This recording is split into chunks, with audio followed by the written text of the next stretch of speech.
So, selamat pagi kepada rekan-rekan semua. Hari ini saya bertemu dengan Profesor Gutenbrunner. Beliau adalah Head of Department dari Rehabilitation Medicine Hannover Medical School. Nanti akan saya minta beliau untuk memperkenalkan diri secara langsung. Jangan khawatir teman-teman yang tidak bisa berbahasa Inggris, nanti video ini akan disertakan juga subtitlenya.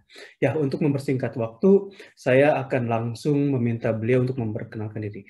So, Professor Gutenbrunner, thank you very much for your time to be interviewed by me. This will be, I think, we will get a lot of knowledge from you because you already are a big guy in rehabilitation medicine worldwide.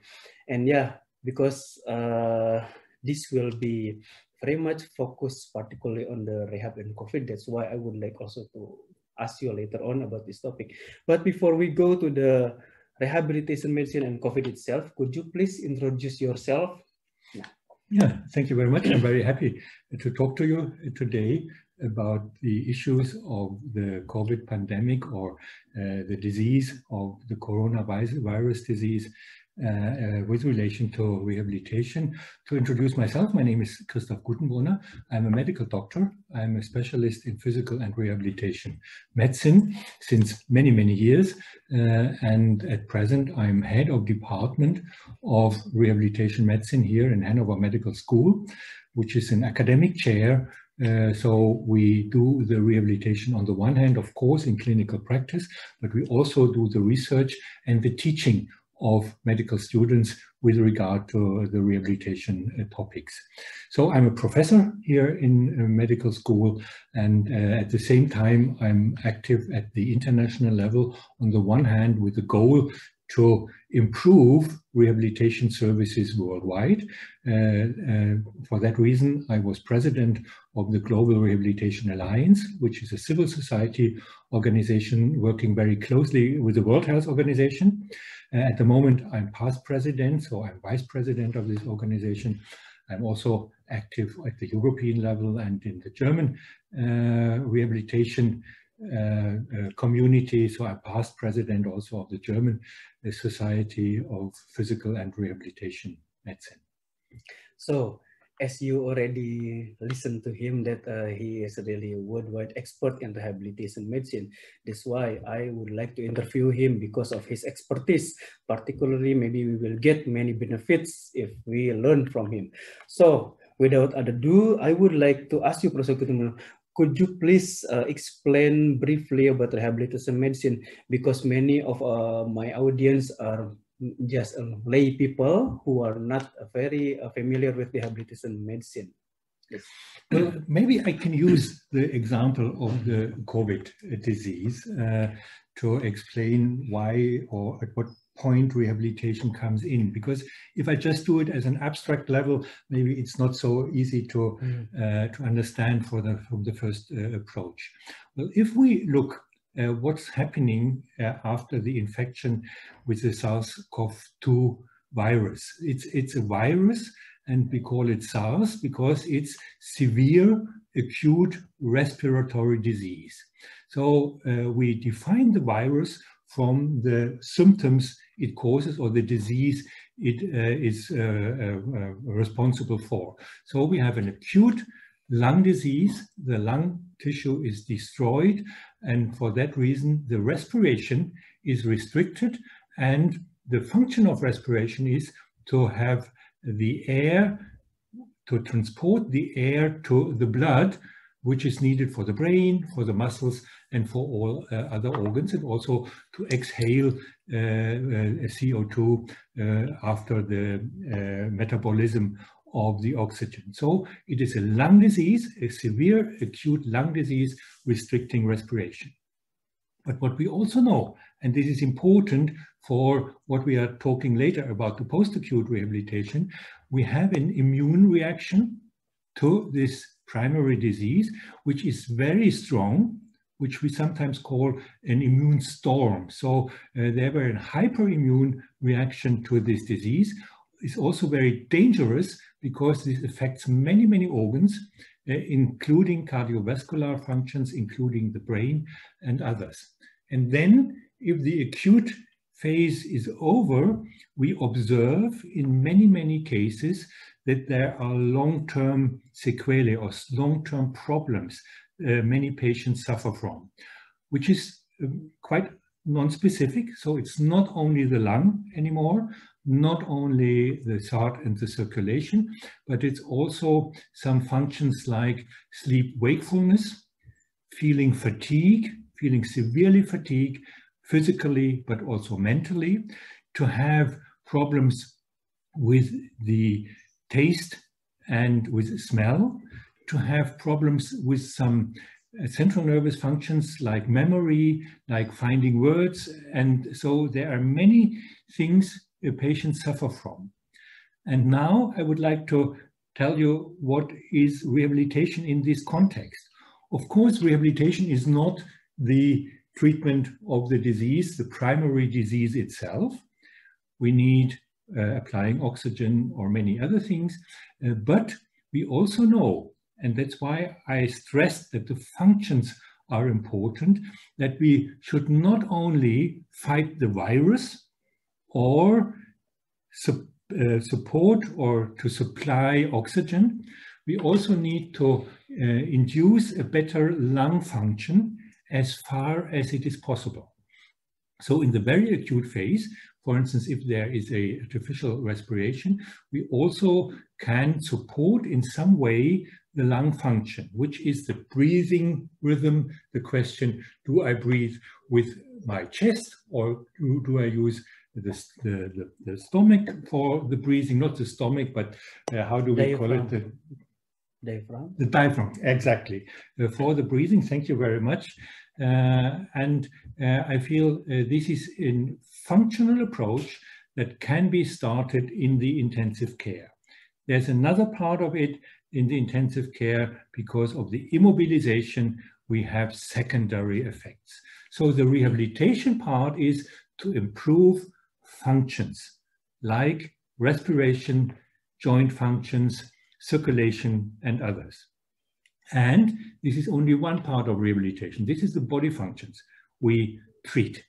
And in the long-term phase, we have much more complex problem because we have many different symptoms and they are not only a problem of the organism itself, they are also a problem in interaction with the community, with the family, with the friends, with the workplace, because if you feel fatigue, if you have less performance of your body, you, for instance, cannot act as usual.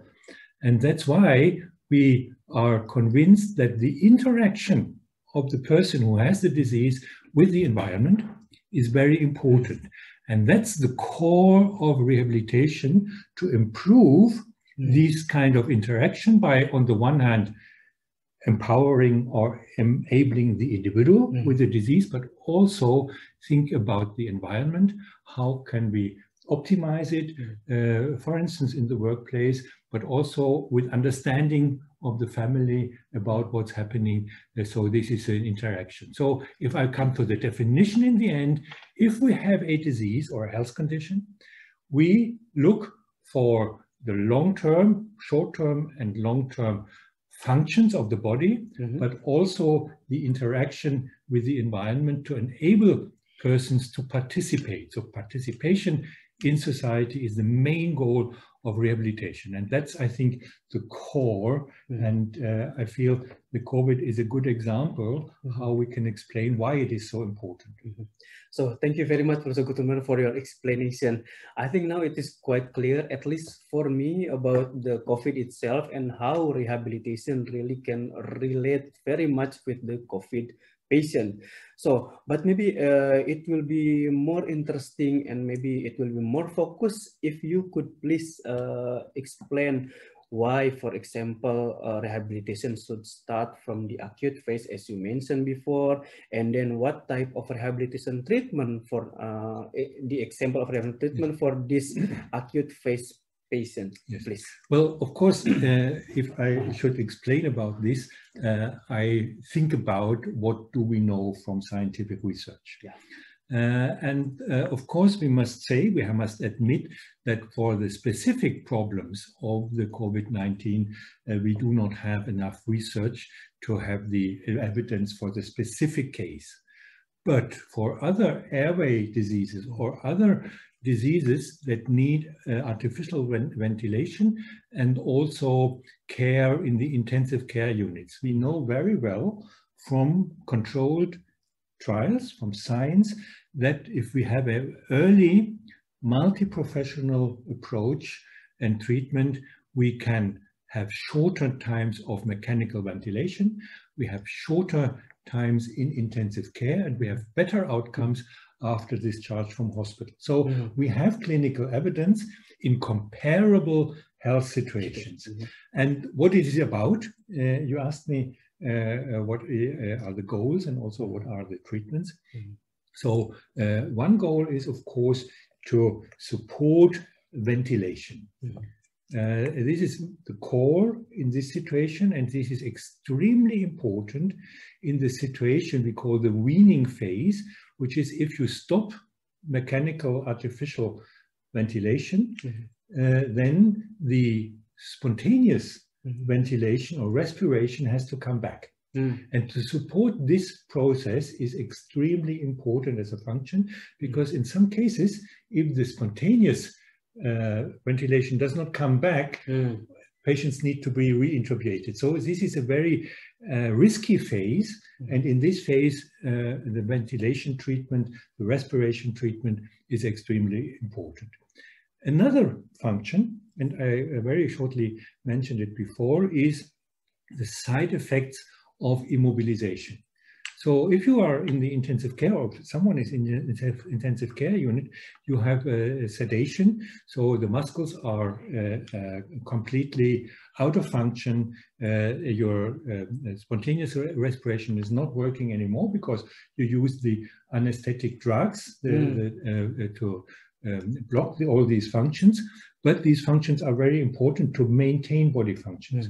So in many patients, we see, for instance, if they have no movements, they get contractures. So the range of motion of the joints will be reduced after some time. And they have a situation lying like that. Another thing is that the cardiovascular system has no stimulus. And this is very important for healthy functions, is that you continuously move, you continuously have stress also for the cardiovascular function, which is a positive stress. So we also need to try to support circulatory functions, because there is a huge risk, for instance, after laying down in bed, if you suddenly get up, you will faint. Because your regulation of your circulatory system is not working well at that situation. And the third part of it, or the next part of it, is to regain everyday functions. So after the artificial ventilation is stopped, or even during that time, we start with mobilization of the patients, because we know, as earlier we do it, the better the outcomes will be. This is, for instance, to have the transfer, to start with sitting up, start hanging out the legs out of the bed, start as trying to have the control on your trunk. And these things, and later on, next step is then standing up, or standing with a supply for standing, or having the first few steps. So this is the main part of it. So respiration functions, joint functions, circulatory functions, and then the mobilization. Thank you very much. This is very interesting point. I think now we learn also that, because in many hospitals in Indonesia, particularly when I discuss with my colleagues, PRM physicians, many hospitals still did not integrate the rehabilitation starting from the ICU. So based on your explanation, it seems that rehabilitation also could support the sort of the length of the stay of the patient during the ICU. What do you think? Because now the situation in Indonesia, as you know, many bed shortage in many hospitals. Many patients are treated outside of the hospital. This this is also will lead to the other situation, because maybe the hygiene is not good if it is outside of the hospital. So what do you think about this one? Yeah, well, this is a complex question, because on the one hand, it is what we know from the well, the medical situation, what can be done, and the other is the real life situation, which is sometimes a problem. But just to explain, yes, we know that on the one hand, the outcomes will be better. On the other hand, we can have shorter lengths of stay. So this has also an, let's say, economic aspect in it. It's on the one hand for the individual, but it's also very important for running in a hospital, especially if you have a shortage of capacities in this case. On the other hand, I think I should mention one thing, which is a development of knowledge too. And we had this also in Germany or many other European countries, that sometimes those doctors who treat patients with very acute diseases, for instance, cardiac infarction, stroke, or other very severe acute diseases, we had the philosophy to say, no, we should not stress them because we will harm the body from that. But that's not true. That's definitely not true. We know that the outcomes is better if we do, well, let's not say stress, to give the body stimuli to adapt also in the early phase. Of course, this needs to be dosed very well. We cannot just do exercise. We must know how the situation of the individual is and how strong we can do it. But we should start strong, and we also should tell doctors from other specialties that this is not dangerous if we perform it in a well reflected way. And that's why we also think, of course, we need some training to do that. This is very important. We can do the training for the nurses on the one hand. Nurses can take a huge role, but it's also physiotherapists, occupational therapists, or some of the treatments can be also done by doctors in the ward. So I feel we need to explain why it is not dangerous if we do it right, but we also have to know how to do it right. And then it will be very efficient and effective, both for the individual and also for the hospital or society in general, if we were to talk like that. Okay, thank you very much again. See, we also get another knowledge about the rehabilitation and how should it be done, starting from the ICU, particularly. So if we do it gradually and reflected with the situation of the patients, it will lead to the benefit both to the individual and also hospital, and in the end also to the society. But as you know, most of the patients in the acute phase in the ICU, mostly they are still positive COVID. So there should be the precondition what need to be done, or maybe another type of treatment what need to be done for, particularly for the health professional themselves who need to treat them.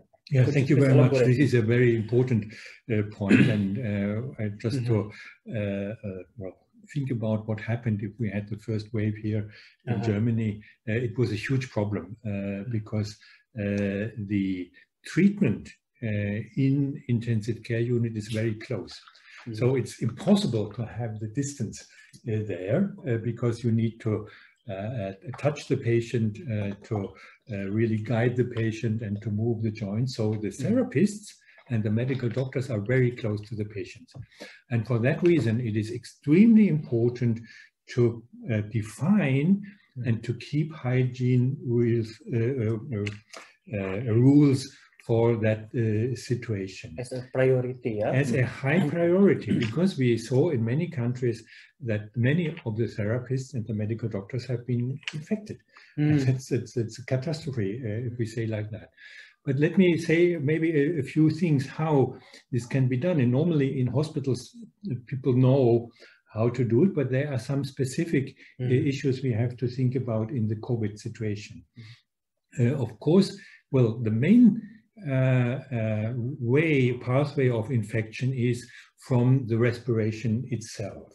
So I think you know, and you can imagine that with every breath you exhale some very small drops, some water drops that may contain the virus.